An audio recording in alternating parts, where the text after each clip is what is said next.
Jan Grill es profesor de la Facultad de Ciencias Sociales y Económica de la Universidad del Valle, es sociólogo, antropólogo. Sus intereses de investigación son la migración y las movilidades, la racialización, la marginalidad, el sufrimiento social, el trabajo, la ética y la política del humanitarismo, la etnografía del Estado y las fronteras, la etnicidad y el nacionalismo.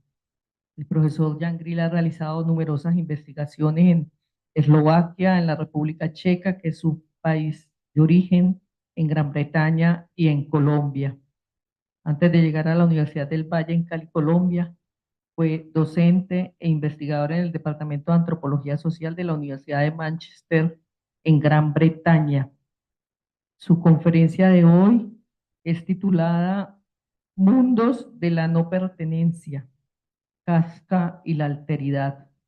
La conferencia va a estar siendo transmitida por los canales de YouTube e Instagram de la Biblioteca Mario Carvajal de la Universidad del Valle y queremos invitarlos para que eh, estén pendientes de toda la programación que tenemos con motivo la, a las conferencias y actividades alternas que vamos a hacer, incluido el ciclo de cine Foro, que es un cine especializado sobre Kafka y que va a estar dirigiendo nuestro egresado y comunicador social Rodrigo Vidal Medina.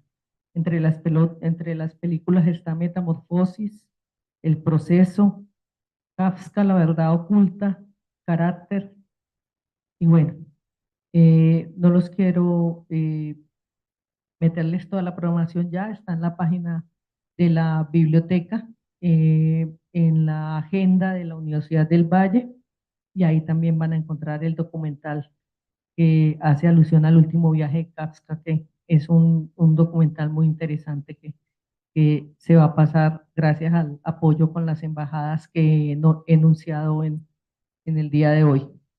Profesor Jan Grill, muchas gracias por su generosidad y por su apoyo a esta actividad de conmemoración de los 100 años de la muerte de nuestro querido escritor Franz Kafka.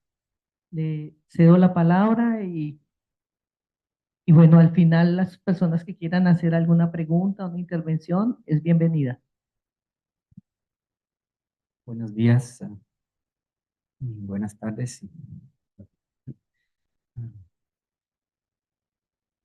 Bueno, muchas gracias primero que todo por la invitación. Es un gran honor estar aquí con ustedes y también en el mundo virtual. Eh, entonces es un honor iniciar esta serie de charlas y que complementa también la exposición en la Biblioteca de la Universidad de Valle.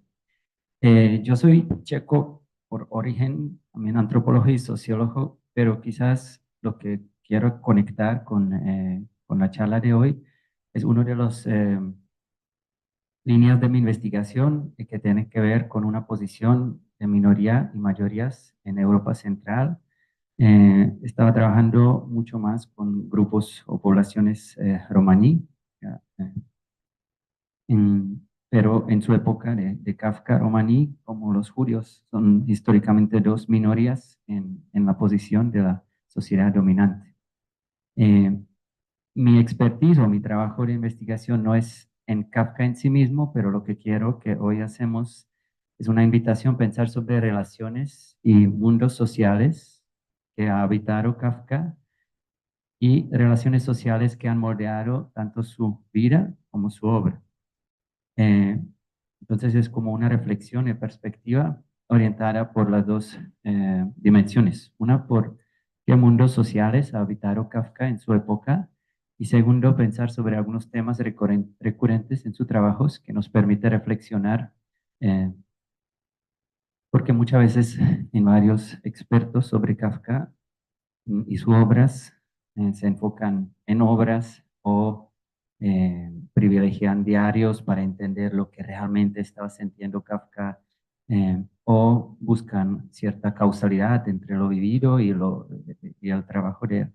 En algún sentido, también algunas veces piensan sobre Praga en su época como lugar donde predominante estaba viviendo Kafka, yo no quiero encerrar Kafka solamente Praga, Kafka, porque las relaciones que moldeaban el trabajo y vida de Kafka estaban mucho más amplio.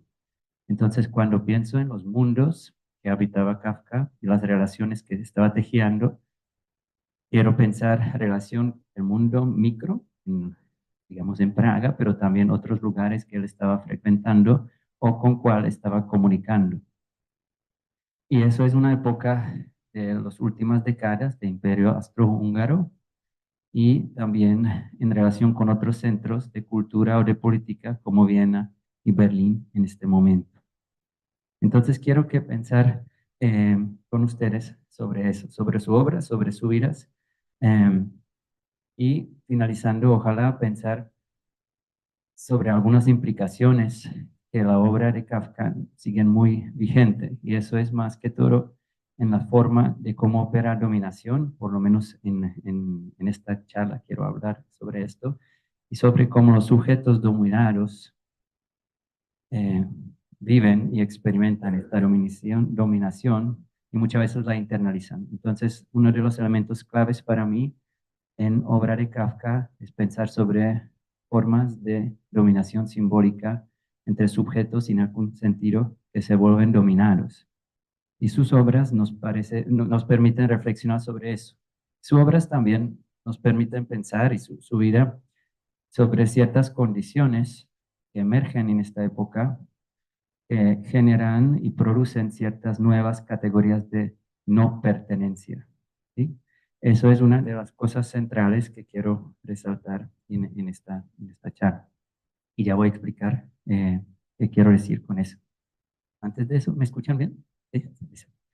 Eh, porque en mm, varias interpretaciones de trabajo de Kafka y hay tanto escrito y una de las cosas excelente de Kafka es que ahora uno se puede relacionar con la obra de Kafka. Y hay muchas interpretaciones, algunas más psicológicas, algunas hablan de tema de, no sé, alienación en relación con su familia y normas societales, otros resaltan otras dimensiones, como por ejemplo el efecto de la burocracia, eh, hay también interpretaciones religiosas. Lo que me interesa en esta charla es el punto el siguiente, donde hay ciertos sujetos, ciertas personas que piensan que pertenecen y viven y buscan de pertenecer y a pesar de este deseo, emergen como la sociedad le dice, no, tú no perteneces. Pero eso no quiere decir que estas personas están afuera de la sociedad. ¿Sí?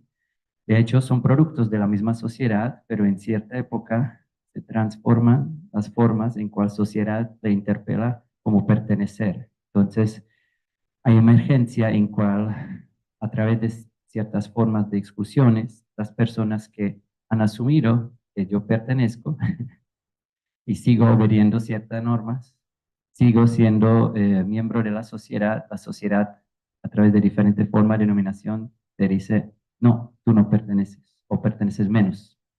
Y eso es que quiero resaltar.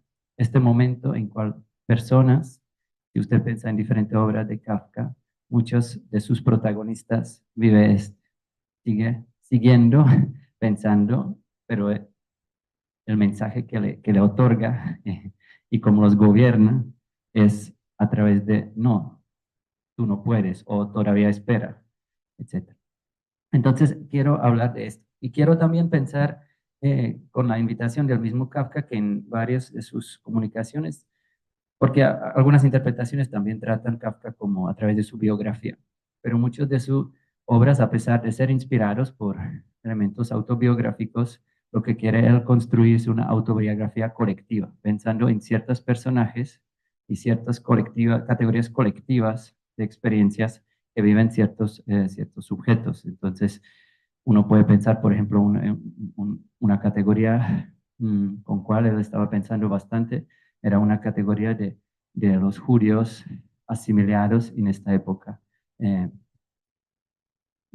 entonces, eso es que quiero marcar. Hay dos partes de esta charla. Primero, quiero hablar sobre, vamos a situando Kafka dentro de lugares y espacios que habitaba, no solamente su familia y sus relaciones, bastante fue escrito sobre su relación con su padre, etcétera, pero también dentro del campo literario y campo político. Y esto es muy importante porque algunas veces, en algunas interpretaciones, Kafka es visto como apolítico. No es tanto cierto y quiero mostrar con algunos ejemplos y algunas discusiones inspiradas por varios autoras, donde él estaba situado.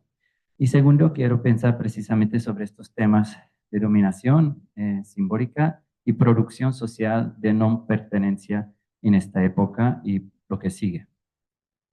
Cuando digo esta época, pensamos los últimos 2 décadas del siglo XX y las primeras 2 décadas del siglo XX.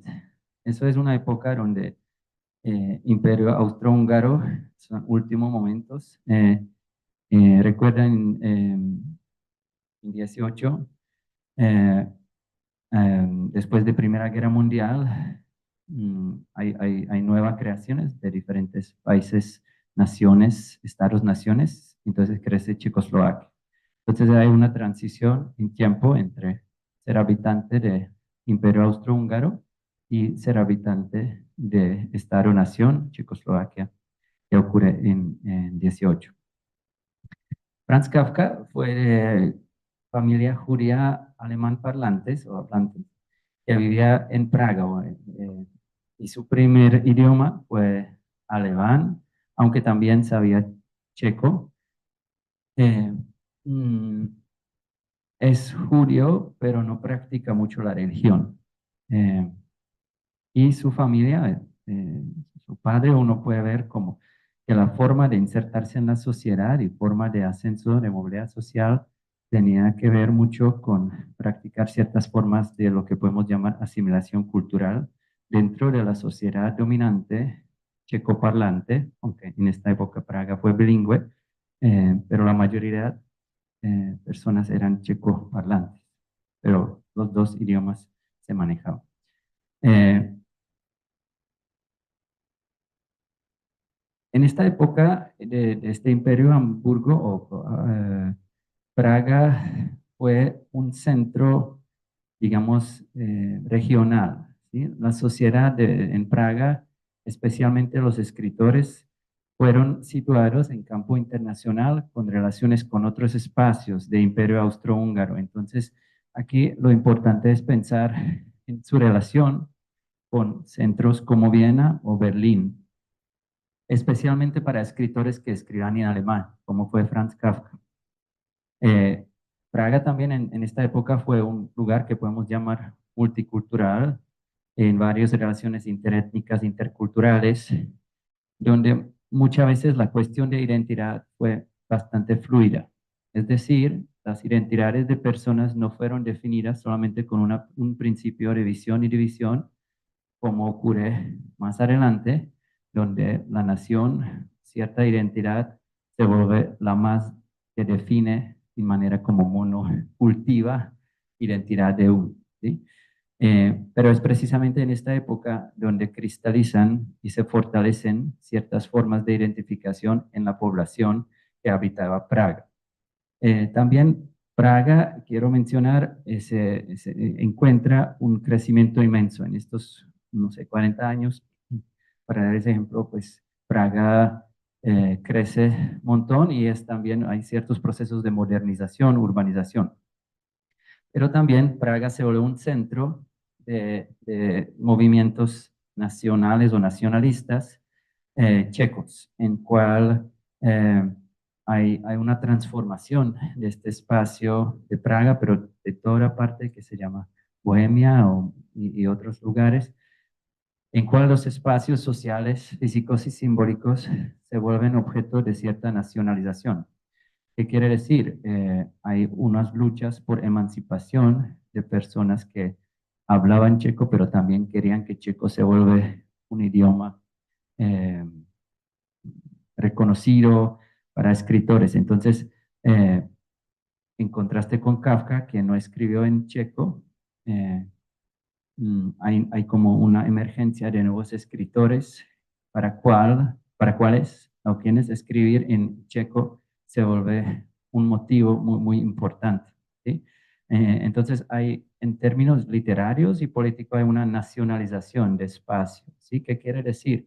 Que hay varios movimientos que buscan o resistir o cuestionar la dominancia de ciertas estructuras políticas y cierta hegemonía del lenguaje alemán. Y eso contribuye también que hay que las formas más fluidas de identificación se vuelven más rígidas, ¿sí? En cual hay ciertas formas de clasificación y membresía que se vuelven más prevalentes y son que ya hacen divisiones según las líneas nacionales, checos, alemanes, ¿sí? Pero también podemos ver que en esta época, y eso ha vivido bastante Kafka, es ciertas luchas de diferenciarse de entre diferentes grupos de personas de pertenencia a judías, ¿sí? Eh, Entre clases medias altas, con cierto capital económico y cultural, que habitaban en ciudad, por ejemplo, la familia de Franz Kafka y sus contemporáneos escritores, pero también las personas pertenecientes a judía que habitaban zonas rurales, y estas divisiones y diferenciaciones entre ellos y ellas estaban también marcando la posición desde cual estaba escribiendo Kafka. Porque a pesar de venir de una familia que en algún sentido se podrían identificar o aspirar como judíos de Europa Occidental, urbanos, altamente educados, con un alto volumen de capital cultural, de moverse en espacios urbanos, él estaba bastante solidario, en algún sentido también inspirado por ciertas tradiciones de los judíos de Europa Oriental, que muchas veces llegaban de zonas rurales o estaban vistos con cierta marginalidad socioeconómica.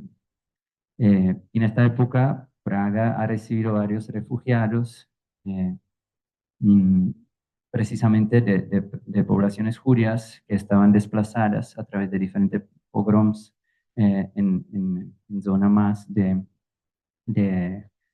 zona oriental de Europa. Franz Kafka inicialmente, o sea, está situado y crece en Praga en la época en cual Praga entonces es la tercera ciudad más grande del Imperio Austrohúngaro. Pero en términos culturales, para los escritores como Kafka y otros, muchas veces Viena fue vista como metrópole donde era más centro de educacional, política, cultural. Y de hecho, muchos intelectuales de su época, especialmente intelectuales judíos, escritores judío-alemanes, se movían a Viena. Otros artistas en esta época muchas veces frecuentaban Viena, y también hay un gran boom o centro de cultura y política, se vuelve Berlín, que es visto ciudad quizás con más grandes dinámicas, especialmente para escritores, hay mucho más casas editoriales para publicar libros, etc.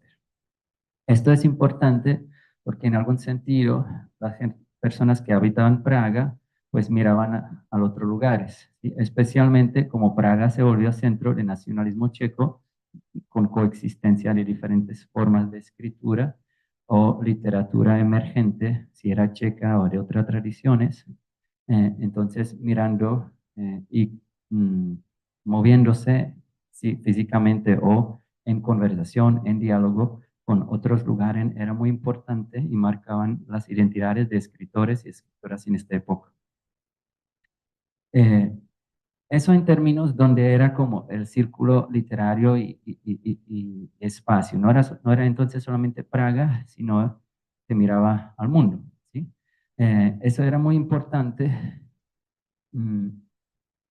y estaba marcando lo que fue la producción intelectual en esta época. La otra importante transición, yo diría, era precisamente la transformación de Praga del lugar multicultural. Cuando digo multicultural, no quería decir que era libre de jerarquías y desigualdades. Eso no es cierto, pero existía cierta pluralidad y fluidez y modos de coexistencia, ¿sí?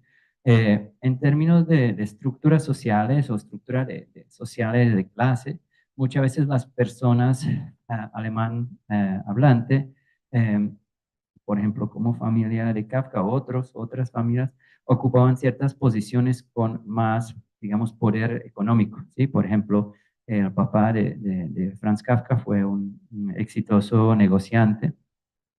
Eh,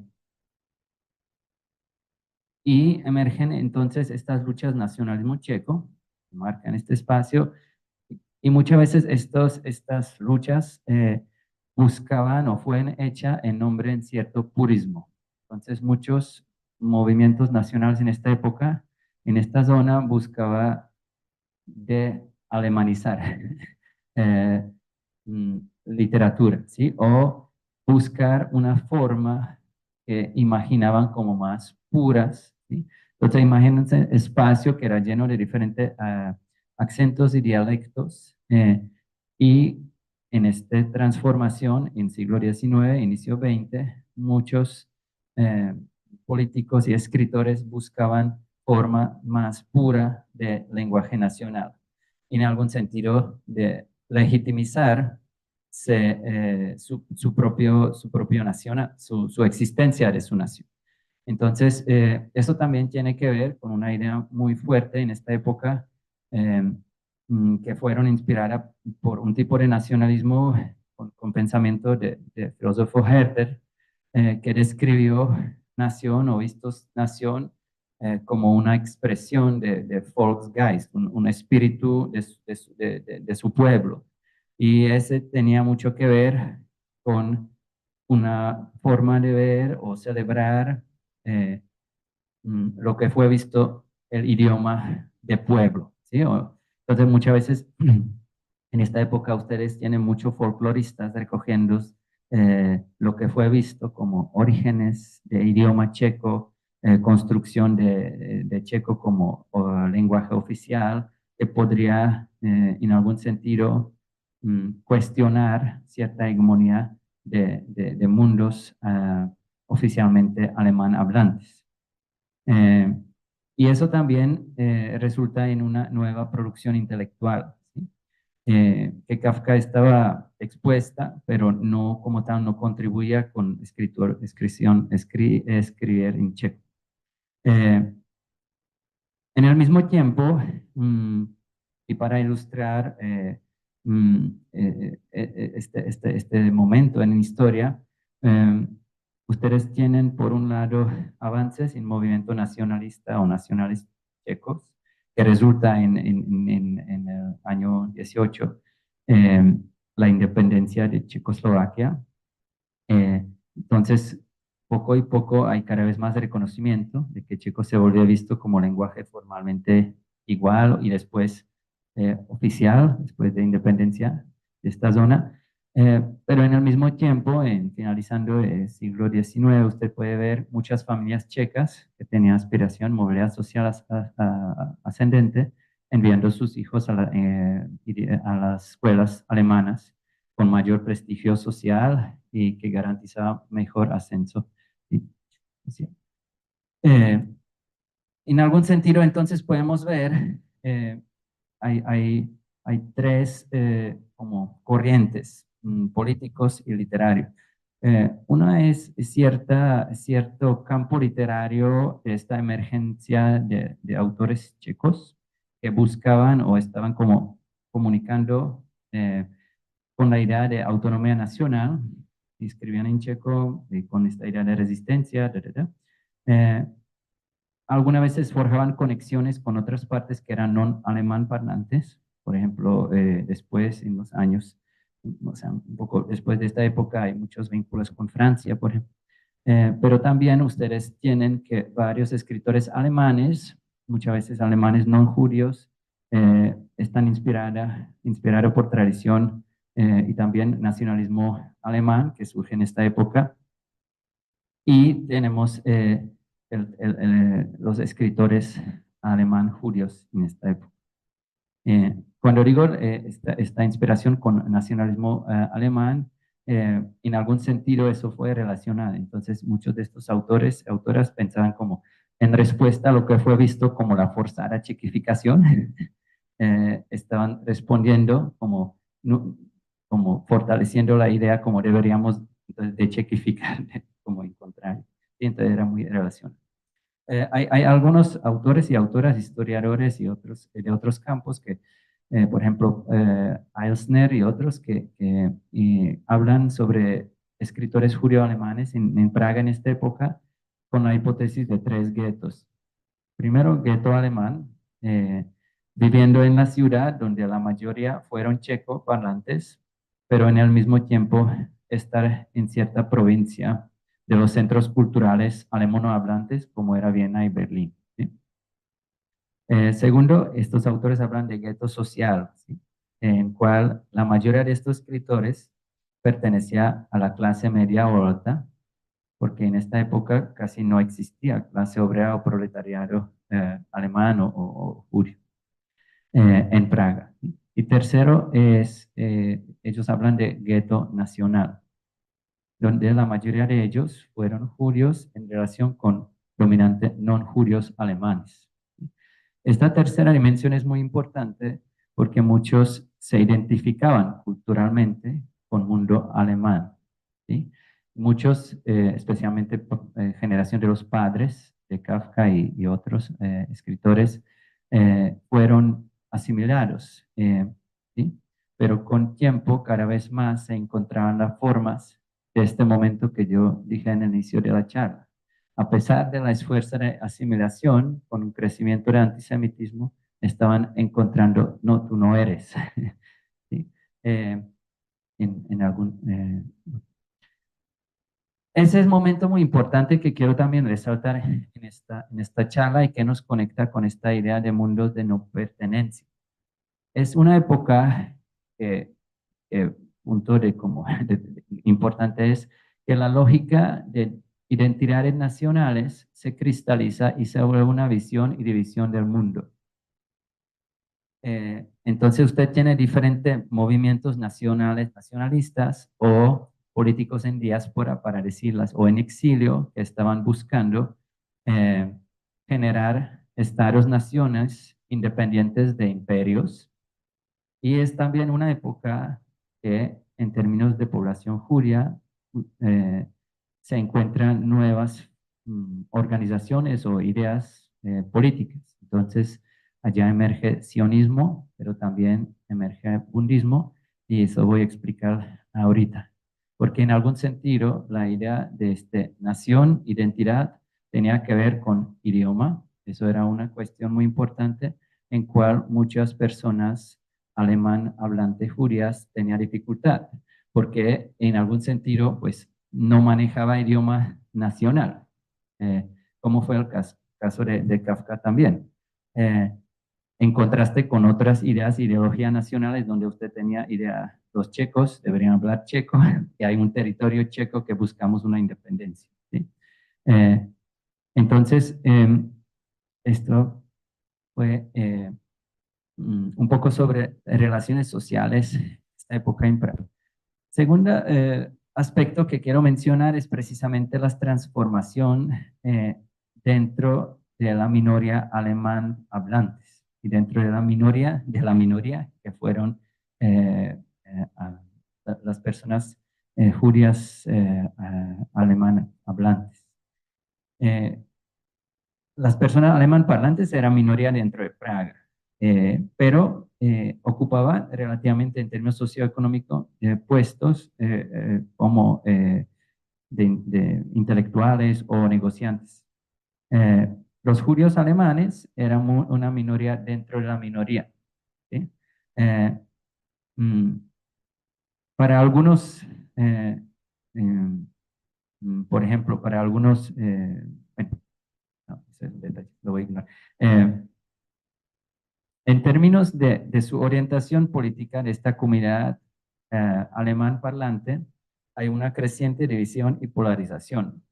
Entonces, por un lado, ustedes tienen, por ejemplo, judíos y alemanes liberales, siguiendo y respetando en algún sentido o identificándose o siguiendo las reglas del Imperio Austrohúngaro, pero también con crecimiento de nacionalismo en toda Europa en esta época, surge una corriente de antiliberal nacionalistas alemanes que están enfatizando mucho más de pangermanismo y también está acompañando con antisemitismo, ¿sí? En cual cada vez más no hay lugar para personas judías, ¿no? Que son muchas veces vistas. Y la último como contexto histórico que quiero mencionar es la transformación de la comunidad judía en Praga, ¿sí? Que era una minoría de la minoría y para muchos, para la familia, como los padres de estos escritores, la vía fue cierta asimilación. Eh, Muchos de ellos no fueron exactamente practicantes en términos de religión, mm, y era más bien como asimilación cultural, pero asimilación fue un camino hacia, eh, por estas familias que históricamente fue hacia de ciertas formas, por ejemplo, hablar alemán. En esta época también llegan nuevos migrantes que yo estaba mencionando de zonas más rurales, de diferentes partes de Europa. Para algunos de ellos, la forma de asimilar también empieza a ser en los checoparlantes, ¿sí? Pero para la gran parte de la población judía en esta época, eh, está cada vez más claro que diferentes formas de nacionalismo en cual se están transformando las líneas de quién puede pertenecer espacio y quién no puede pertenecer espacio, está cada vez más claro que pensando que con la asimilación nos aceptan, en algún sentido, cada vez más la sociedad o diferente expresión de antisemitismo indica que no, tú no eres tanto como nosotros, ¿sí? Es este momento en cual yo quiero como resaltar como muy importante porque en algún sentido, si ustedes lo conectan con las obras de Kafka, lo pueden ver, ¿sí? En muchas obras ustedes pueden ver que muchas personas no entienden por qué, ¿sí? Porque hay un proceso conmigo así y no está claro. Entonces yo creo que conecta un poco con este momento. También en esta época, por ejemplo, finalizando el siglo XIX, inicio del XX, y eso no es solamente en esta zona, pero en otras partes hay diferentes como gran, o sea, crece estereotipos, crecen ciertos casos legales acusando personas judías por participar en algunos crímenes ficticios, muchas veces con un tinta sensacionalista, que era, no sé, asesinato ritual. Entonces hay un famoso el caso de Hilsner Affair en parte de la Chequia, y eso en algún sentido también genera condiciones que los intelectuales judíos tienen más grande receptividad a las ideas eh, de política dentro de estos círculos de intelectuales judíos. Por un lado, emerge la idea sionistas, no era tanto en su forma política como pensando en creación solamente de un Estado, como en otras formas o como se desarrolló históricamente, pero también lo que se puede llamar sionismo cultural, que buscaban mucho más liberación interna y cierta autonomía con esta etiqueta también, o no etiqueta, con esta categoría, ¿sí? De lo judío. Pero también tenía otras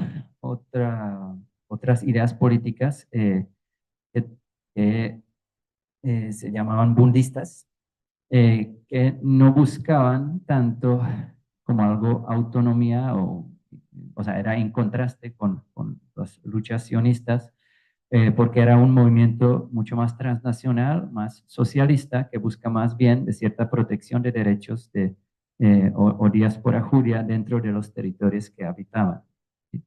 Eh,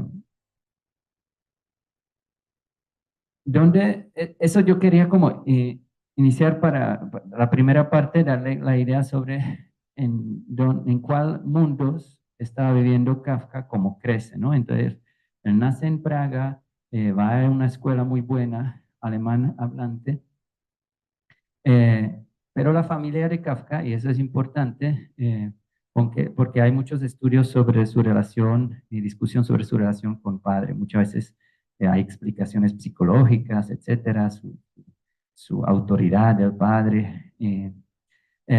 Pero es importante contextualizar también su padre y su llegada a Praga. Su papá de Kafka, Hermann, eh, nació en una familia relativamente más pobre en zona rural de Bohemia del Sur eh, y eh, mm, va después, cuando se casa con la madre de Kafka, es un movimiento en cual él se casa con una señora que viene de familia que económicamente y culturalmente tenía mucho más estatus. La familia se muda a Praga, donde a través de su duro trabajo, de poder ser negociante, ¿sí? Él logra establecerse como negociante. En algún sentido, es una trayectoria de una movilidad ascendente de persona judía asimilada con cierto éxito económico y cierto grado también cultural, ¿sí? Eh, pero es precisamente esta trayectoria de alguien que asciende y que también y asciende y lo ve con los ojos yo ha logrado eso, donde podemos leer también la relación que tiene con su hijo y la expectativa. Es decir, yo lo logré.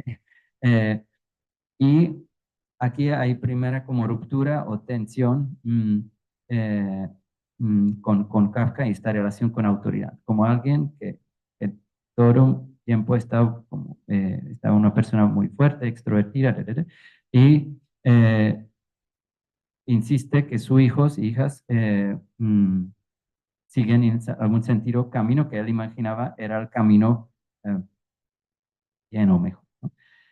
Bueno, Kafka se gradúa de un colegio alemán y después entra a la universidad también alemán. Eh, en esta época era bilingüe. Ya. Él se gradúa como abogado y por la insistencia también de su padre. Eh, Pero es también interesante que en contraste con otros escritores de esta época, él viene de familia donde no tenía tanto capital cultural. O sea, hay otros compañeros contemporáneos de la época de Kafka que venían de familias que eran mucho más intelectuales en este sentido. La familia de Kafka, especialmente por la parte de padre, fueron negociantes, ¿sí? Eso también explica una dimensión en cual él algunas veces se sentía, y usted lo pueden leer en los diarios de él o en los libros, no pertenecer tanto o no sería, o dudándose, subestimándose. Pero no era solamente esta dimensión, pero yo creo que jugaba parte de esto. Y en algún sentido también busca espacios donde, o sea, depende del padre, viven con los padres, tienen una relación muy ambigua de miedo, de respeto, etcétera, pero también busca lugares donde podríamos pensarlo como fuera de alcance del padre. Por eso, por ejemplo, en una cita dice, entonces me parece que para vivir yo solo puedo contar con las zonas que tú no cubres o que quedan fuera de tu alcance. Eh, esta relación, pues podemos pensar con las expectativas de papá autoritario, pero también no es solamente eso. No es solamente relación de padre-hijo y hijo que no cumple con las expectativas de su padre y se siente mal por eso, se culpa o cuestiona, etcétera. Pero también esta ruptura tenía otra dimensión y eso tenía eh, cierta crítica que él sentía, por ejemplo, ah, hacia su padre en términos de cómo trataba a sus empleados, ¿sí? Eso es muy importante porque el padre de Kafka algunas veces le delegaba que cuidaba sus empresas o sus trabajadores. Eh, Y hay varias partes en cual él siente y llama atención al maltrato de su padre hacia de sus empleados. Muchos de estos empleados eran checos hablantes también. Eh, y también no es solamente hacia sus empleados, la ruptura o esta como posición de situarse al lado de los humillados tiene otra dimensión. Y esa tiene que ver precisamente con la llegada de varios migrantes, personas judías que llegan de zonas rurales y en el año entre, si recuerdo bien, es 10 y 11. Inicio, pues es como eh, terminando la primera década del siglo XX. Por ejemplo, llega un pequeño teatro yiddish con unas tradiciones de expresión y son yiddish parlantes. Y en este momento Kafka se enamora, está muy inspirado de este pequeño grupo de actores y sus performances, sus obras. Y es en este momento en cual, por ejemplo, su padre le también está señalando que no debería asistir a estos espacios. Es decir, su padre algunas veces, a través de trato de los demás o dando órdenes, deberías evitar estos espacios, podemos ver ciertas formas de, no sé si llamarlo clasismo o racismo interno, si quieren, en cual Kafka muchas veces inclinaba tomando posiciones y solidaridad con los humillados o los oprimidos. Esto es muy importante cuando pensamos sobre las obras de Kafka. ¿Sí? Eh,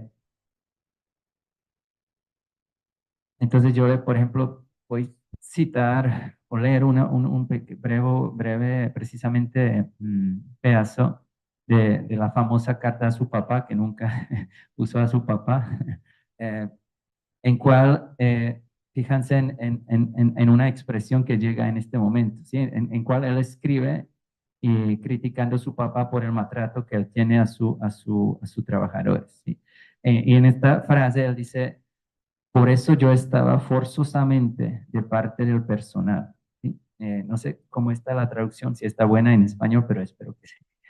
Eh, eh, o tu frase constantemente acerca de un empleado enfermo del pulmón. Ferviente ese pero enfermo. A los empleados los llamaba enemigos pagados. Y lo eran, pero antes de lo que lo fueran, tú me parecías haber sido su enemigo pagador.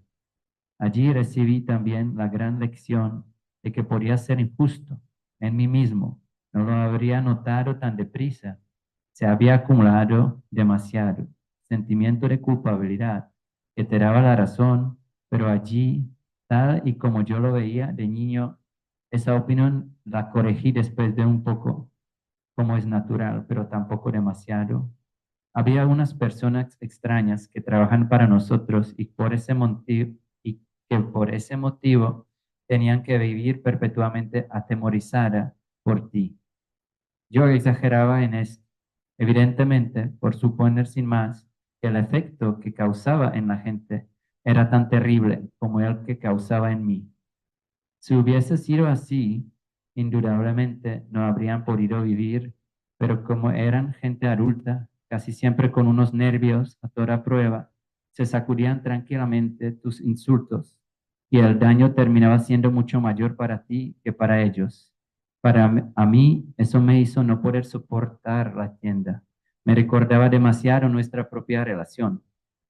Aun presciendo de tu interés como empresario y de tu carácter dominante como hombre de negocios, perpetuo descontento de ese género era el que debías tener conmigo, y por eso yo estaba forzamente de parte del personal.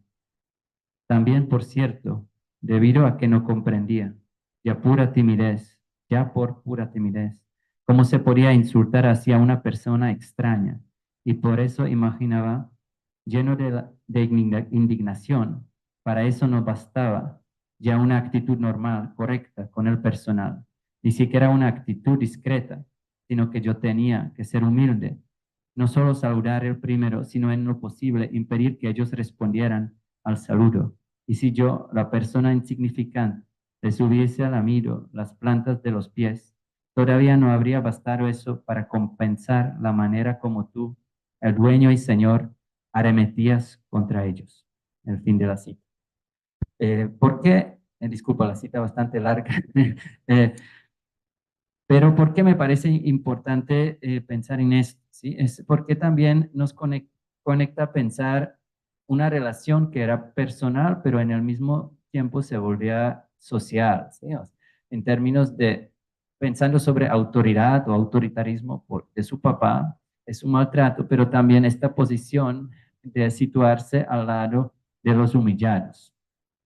Y mucho lo que escribe Kafka, yo estoy de acuerdo con varios autores, por supuesto, quizás es un sesgo sociológico, es también una forma de documentar una forma de dominación, pero también una forma que no es solamente lograda a través de fuerza, sino a través de los mismos personas dominados, por ejemplo, se sienten culpables o a través de emociones, a través de internalización de ciertas categorías eh, con cuál crecen, a través de cuáles ellos están socializados. ¿Sí? Eh, no es solamente en el caso de su relación con su padre donde podemos ver esto. Y eso nos conecta con otro tema que tiene que ver con su trabajo. En muchos trabajos sobre Kafka se habla de su trabajo como algo que a él no gustaba o que lo vio como bastante agotador. Y también podemos ver que en muchos de sus, o algunos de sus obras, él apunta y critica los efectos de la burocratización. Entonces, si usted lee varios de sus obras y reflexiones, muchas veces es una crítica de los efectos de la burocratización de esta época, por ejemplo, ¿no? Eh, y es cierto que esto es presente en sus libros y también es cierto que él percibía muchas veces las exigencias de su propio trabajo como algo agobiante y también como algo que no le permitía dedicar más tiempo a lo que le apasionaba, que era la escritura. En el mismo tiempo, eso no significa que para Kafka su trabajo como abogado no fue importante. ¿Sí? Eh, Primero moldeaba mucho también su forma de escribir y temas que examina en su trabajo, pero también hay algo muy importante en cual su trabajo contribuyó lo que podemos llamar, varios autores llaman la cierta sensibilización a los procesos de dominación, especialmente en respecto de las condiciones laborales de los trabajadores. Y no solamente en la empresa de su papá.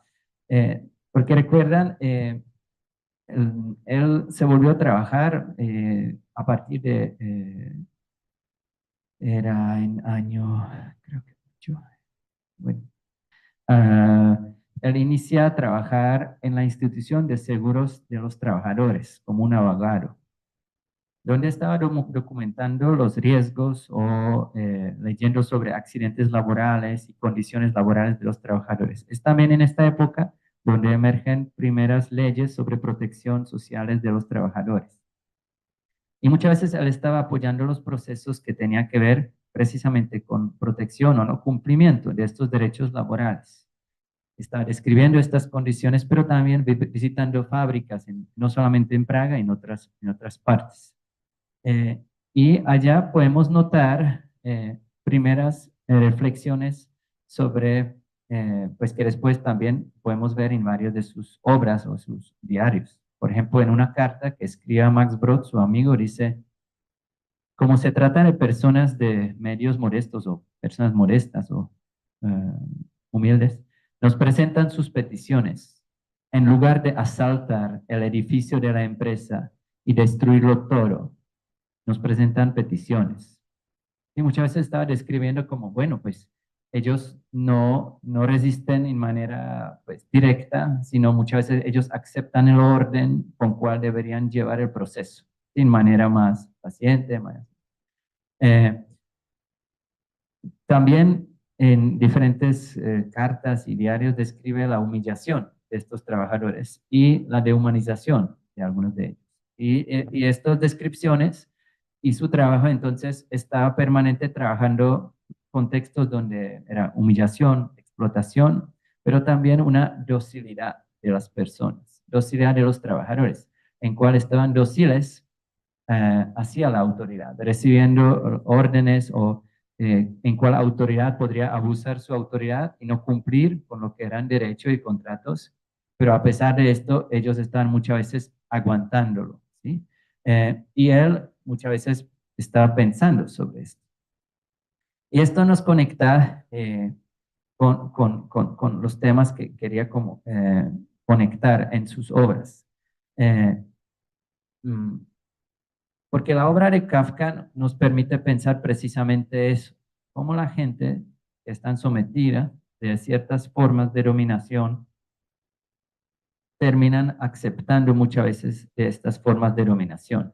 Eso no quiere decir resignando. Muchos de sus caracteres siguen buscando, siguen activos. Si piensan en el K, en el proceso, pues él sigue buscando.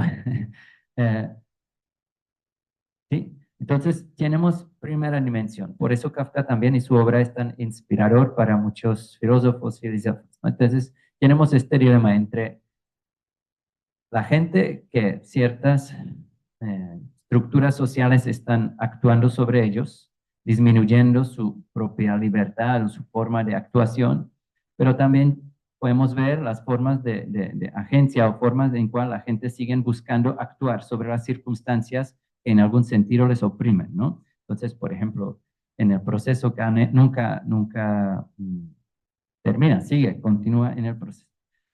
Pero podemos también pensar precisamente cómo la gente vuelven a internalizar ciertos insultos, ciertas injusticias eh, y siguen reproduciendo es en sus formas de actuar. Entonces, muchas obras de Kafka, yo diría, nos permiten pensar en lo que varios autores, teoría social, como por ejemplo Pierre Bourdieu, llaman la violencia simbólica, en cual los dominados actúan y se vuelven cómplices porque muchas veces, por ejemplo, naturalizan las formas y categorías de los dominantes eh, y sienten a través de estas formas dominantes de dominación, de opresión. Eh, es decir, eso no es el caso de Kafka, pero por ejemplo, un ejemplo de eso es en la obra de Pierre Bourdieu para ilustrar eso es, por ejemplo, la dominación masculina. Entonces, cómo opera una violencia simbólica en este caso es que, por ejemplo, hay un caso de una mujer en el parque que fue violada y la otra mujer dice, no, pero ¿para qué ella se mete allá en este momento del día?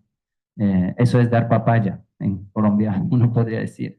En algún sentido es internalizar la categoría de los dominantes, no es criticar, ¿sí? Sino internalizar la violencia que existe en el mundo social y nosotros y nosotras estamos expuestos a este mundo social y nos inculca ciertas categorías que nos parecen como naturalizados y como normales.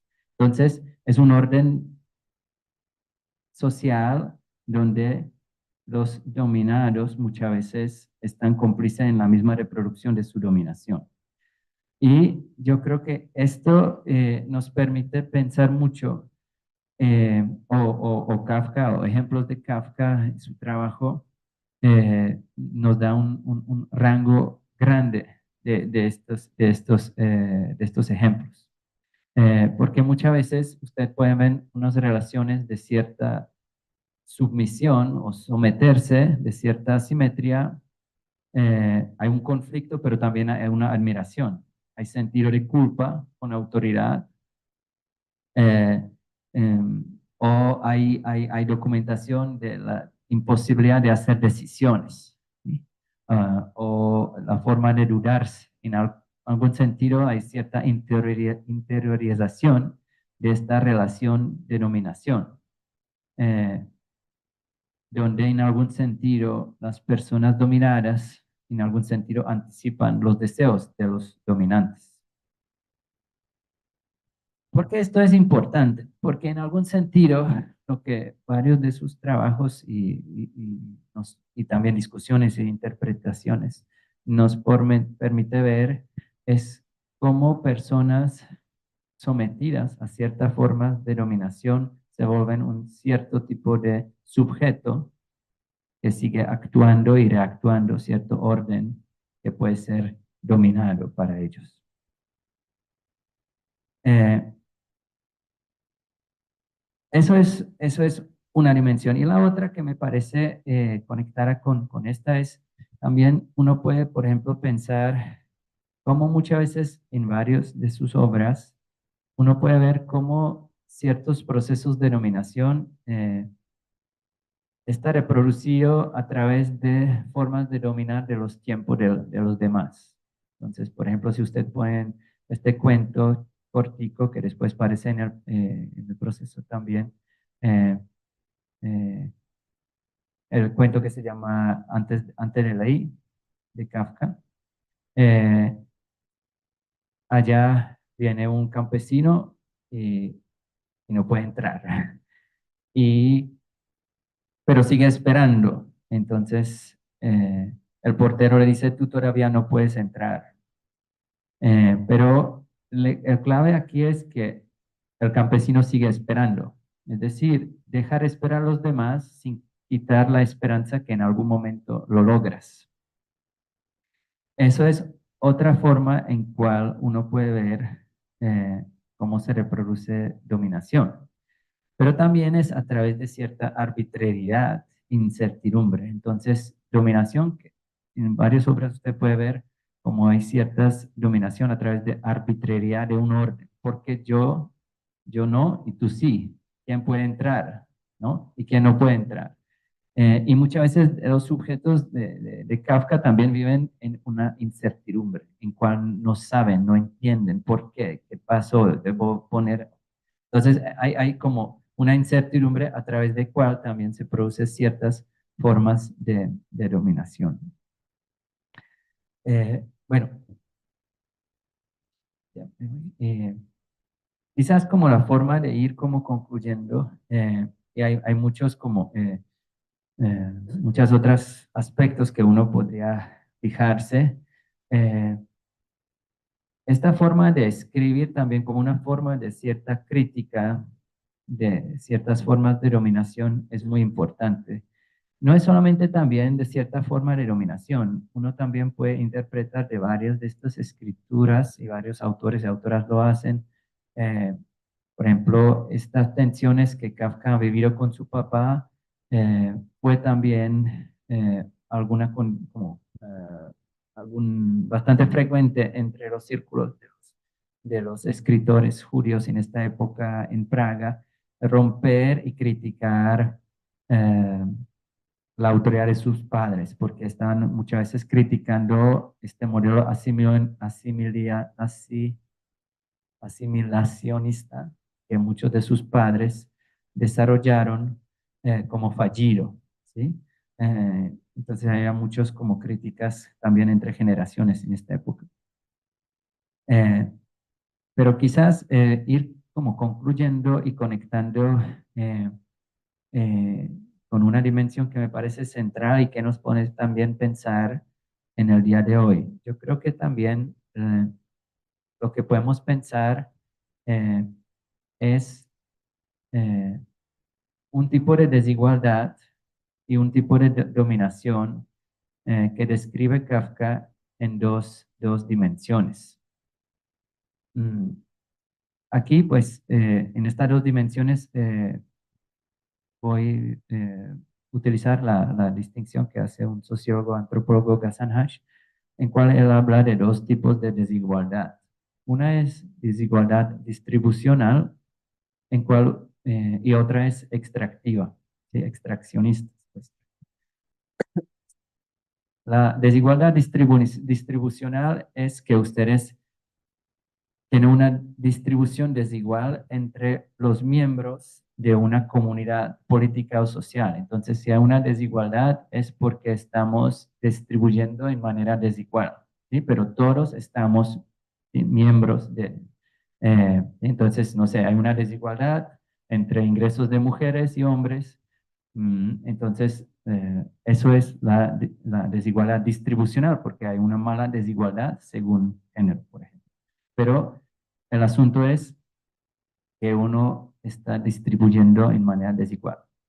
Hay otro tipo de desigualdad que podemos llamar con hash extractiva o extractivista, en cual desigualdad que opera y se reproduce porque uno vive del otro en algún sentido. Entonces es, por ejemplo, privilegio de uno es porque está extrayendo valor del otro. Entonces piensan, por ejemplo, en esclavitud, piensa el sistema de colonialismo, es el otro. En esta forma de desigualdad extractiva o extractivista, uno puede ver el otro es muchas veces visto como inferior, ¿sí?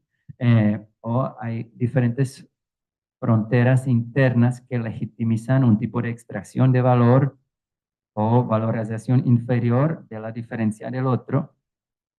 Y importante en este contexto, hay ciertas personas que son vistas como no pertenecer.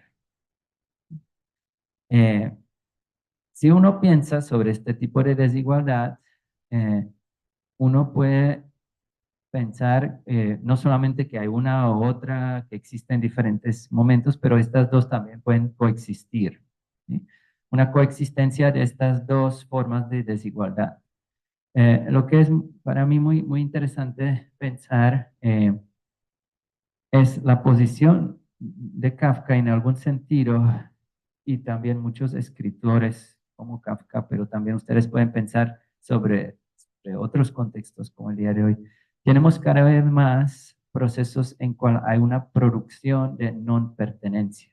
Las categorías de personas que cierto orden social o político produce como no pertenencia eh, o eh, o literalmente eso justifica ciertos genocidios, esto justifica ciertas formas de expulsiones y muchos de estos procesos eh, tienen que ver también con ciertas cristalizaciones de las condiciones que después nos llevan o justifican ciertas formas de tratar el otro. Eh, yo, pues, quizás me atrevo, pero yo pienso que muchas obras de Kafka también nos permite pensar sobre cómo se hacen, como hay ciertos procesos que permiten generar ciertas condiciones a través de cual de ciertas categorías pueden terminar aceptando su dominación o pueden generar ciertas formas de expulsión. Si es por la línea de la idea de identidad nacional, piensa en las fronteras en el día de hoy, la fronterización del mundo, que muchas veces genera las ideas de jerarquías, quién pertenece o no pertenece. Pero también piensa en el caso de Kafka y sus protagonistas, muchas veces estos protagonistas y sus procesos nos permiten pensar una construcción de fronteras internas, en cual usted tiene cierta idea de comunidad, pero a pesar de esta comunidad hay fronterización interna, donde uno está adentro, pero en el mismo tiempo está interpelado como afuera. Y eso no es una distinción categórica, no es como estar afuera, porque muchas veces cuando se habla de Kafka, muchas veces dicen, ah, él fue un eterno outsider, ¿no? Pues no tanto porque él fue insider, él fue un tipo de insider, él fue en su sociedad, ¿sí? Él tenía buena educación, buen trabajo, de hecho, después de 18, pues la independencia de Checoslovaquia, él no pierde trabajo, él sigue trabajando, eh, en contraste como algunos de sus compañeros pierden trabajos, él se renombra, ya no es Franz Kafka, es Franciszek Kafka, oficialmente, digamos.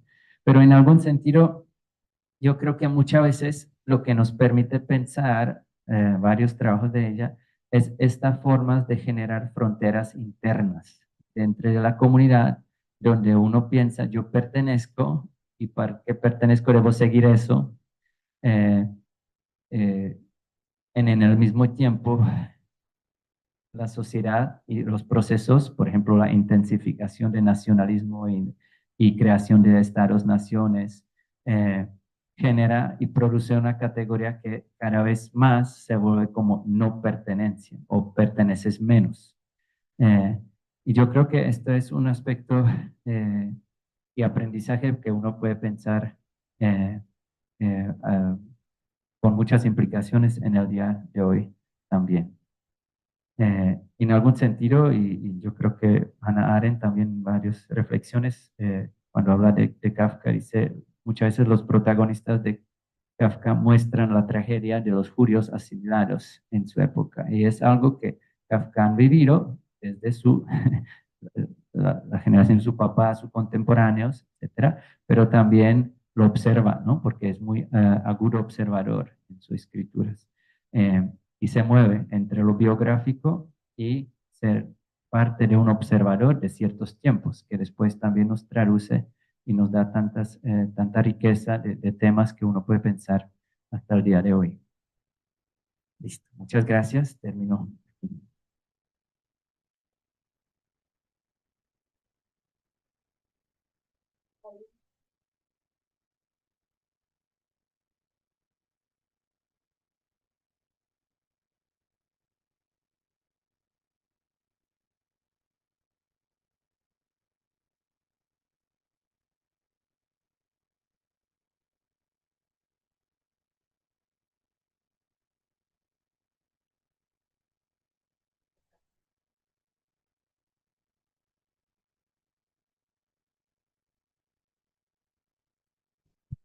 Bueno, entonces, profesor Jean Green, muchas gracias por su intervención y los esperamos en la programación de Kafka que está en la biblioteca y en las redes sociales para que podamos conocer toda la magnificencia de este gran escritor checo-alemán.